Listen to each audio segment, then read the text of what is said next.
So I thought you and I could have a chat today about a concept that's really helped me that I actually first read about in the book Goodbye Things by Fumio Sasaki. Side note, if you haven't read that book, I highly recommend it. It's full of really helpful concepts and strategies for minimalism and decluttering. And I like that it's very philosophical. That just works for my brain. I need the philosophy behind the decluttering to motivate me, as opposed to just like the logistical recommendations. So it's a very kind of conceptual book and it's really resonated with me. But one of the ideas that he talks about is letting go of the idea of someday. That someday we'll do this or that someday we'll need this belonging. Because so often we keep things to be prepared for the future. And a great example of this, it's kind of a superficial one, but is a kitchen gadget. Maybe something that comes with a bunch of different parts or pieces, and most of them you don't even know what they're for. You're not sure how to use them, and you keep them regardless because you think maybe someday I'll wish I had them. I'll know what the pieces are for and I will have them and use them. But how often does that day come? Usually not. And then you're left with a bunch of gadget parts that you have to store and manage and deal with. And so that's the general idea, that if you can just let go of this concept of someday and always preparing for that someday, you'll be able to eliminate more from your space and ultimately have more space in your life for more meaningful things than the gadgets in the kitchen.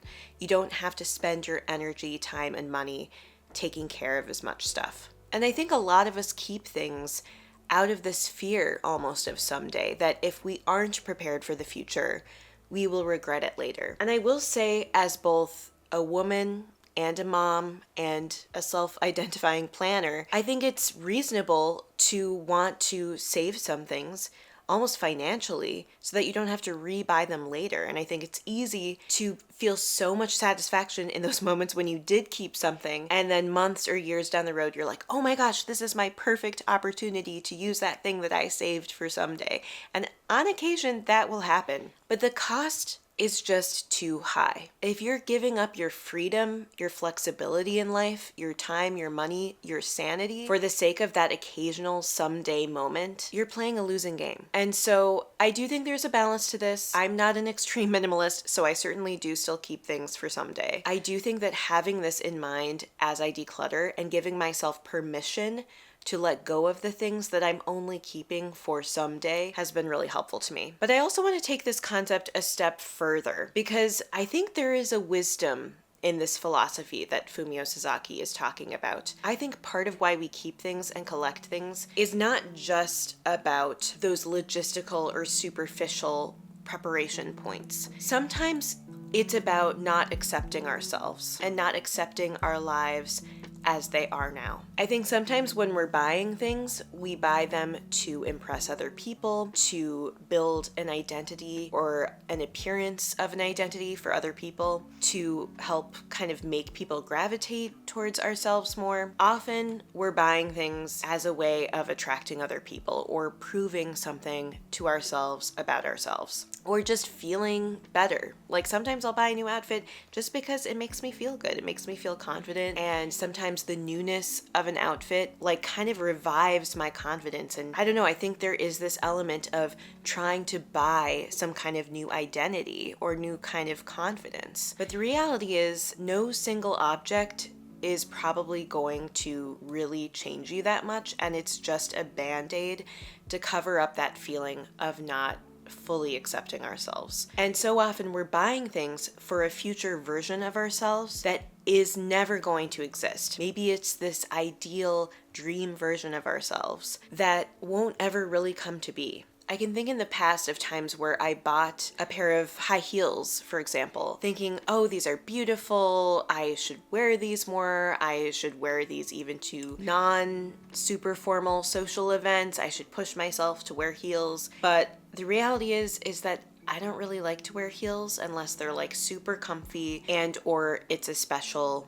event. I'm trying to imagine a better version of me that just isn't going to happen. And the reality is that version actually better? Or do I need to spend more time appreciating what I am now. And I think that's part of what I'm trying to say here, is that I think all of us can look internally and try to pay attention to, how is this purchase I'm considering, or how is this item I'm keeping saying something about whether I'm accepting myself or not, and whether I'm living for the future, whether I'm living for someday, some different version of life, or whether that's a sign I need to look inward and pay attention to what I'm not accepting. I'm not saying we'll stay the same forever, but if we're trying to artificially create a someday for ourselves that, if we're honest, is never going to happen, then we're just making ourselves less content with who we are. Because now we've made a purchase that we also feel guilty about, and we, on another level, haven't achieved our goal of where we want to be. I really believe that we can't buy ourselves into being a different person. And I think sometimes, at least in American society here, advertisements and the culture and the media make us believe that we can buy that better version. And life is just not like that. It's too complicated. And maybe we're also doing just fine the way we are. Again, not that we don't want to grow or learn or try new skills or experiences or try to be a better person, but it's about looking at ourselves and noticing what we like. I think once we can develop that inner, deeper confidence to say, I'm not perfect, I have some things I want to work on, but honestly, I'm awesome in this or that way. I bring a lot to the table because I'm blank, you know, fill in the blank, whatever that is for you. I honestly think if we do that deeper introspection, we're less likely to want to keep and buy for someday. And so that's something I've been thinking about lately and working on. How can I accept myself as I am? Because I do a lot of self-criticism, a lot of self-blame. I've talked recently about guilt and how that's a big one for me. And I think part of all of that is not fully accepting myself. And so that's something I'm working on. And I know that I'm not alone. I know there are a lot of people, I would argue especially a lot of women, who are holding themselves to really high, difficult, maybe even impossible standards. And if you're somebody who's watching this video right now, maybe you're cleaning your kitchen or sitting on the couch, whatever it is that you're doing in your day, and this is resonating with you, I want you to just take a second right now, maybe even pause the video or after it's over, and just ask yourself, what do I admire about myself? And you may find it might actually be harder than you think. And maybe that's a sign that you do need to pay more attention to that. Take the time to really find out what you like about yourself and accept yourself exactly as you are now. I know it's very simple, kind of straightforward, but I think it needs to be talked about more. It's something I want to create more space for in my life, and I want to create more space for on this channel. How can we accept the present as it is so that we're not constantly looking ahead toward the future and buying and keeping for someday?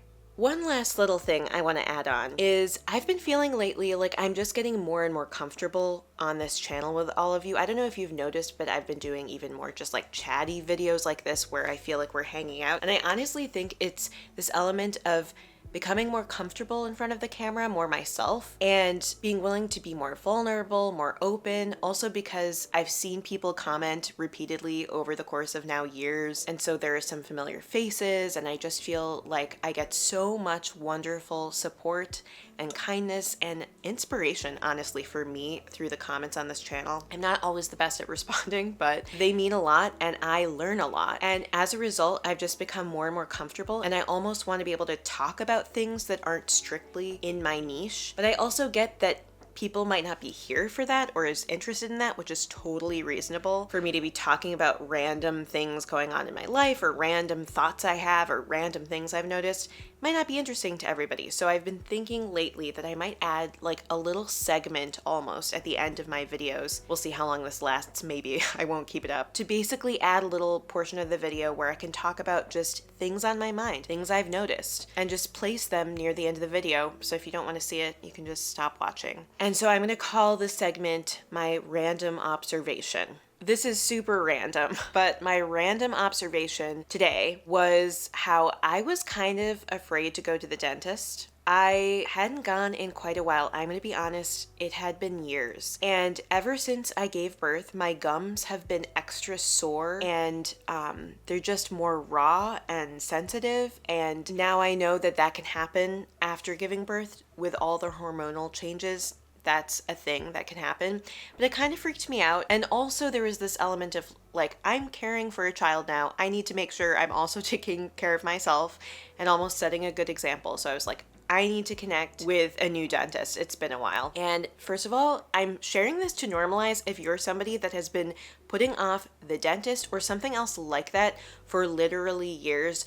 I feel you. I'm with you. I was totally procrastinating, and even though I wanted to do it and I would think about it regularly, I just would put it off and it would stress me out and I would kind of feel bad about myself, like I'm the type of person who can't get their whatever together in order to make an appointment. And so I was kind of down on myself for it. But anyway, I finally was like, I'm going to make the appointment, even if it's a little embarrassing and cringy because I haven't been in a while and I'll have to admit that. And maybe it'll be physically painful because it's been a while and the cleaning might be kind of intense. I was like, I'm going to go. And I guess I just wanted to share the observation that it wasn't as scary and horrible as I thought. It went just fine. I didn't even have my teeth cleaned the first time I went because they first did just like a bunch of x-rays and an evaluation. It was totally fine. And not only was it totally fine, but people were really nice. And I was really open when I went there with the dentist. I was like, honestly, it's been like years since I've come. I know that's bad. And he was really nice. He was like, there are more important things in life than going to the dentist.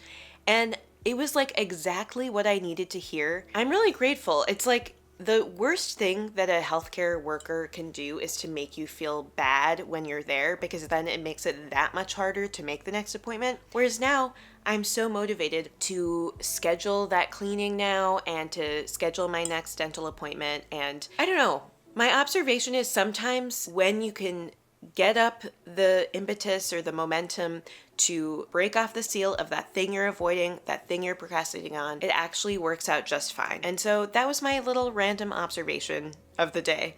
Again, so random, but just something that happened to me lately that worked out pretty well. Anyway, let me know what you think of me telling you random little stories or tidbits from my life or observations I've made. I don't know if this is just too random, but we'll see how it goes. Anyway, thank you so much for spending this little bit of time with me, and I hope you have a wonderful rest of your day. Bye.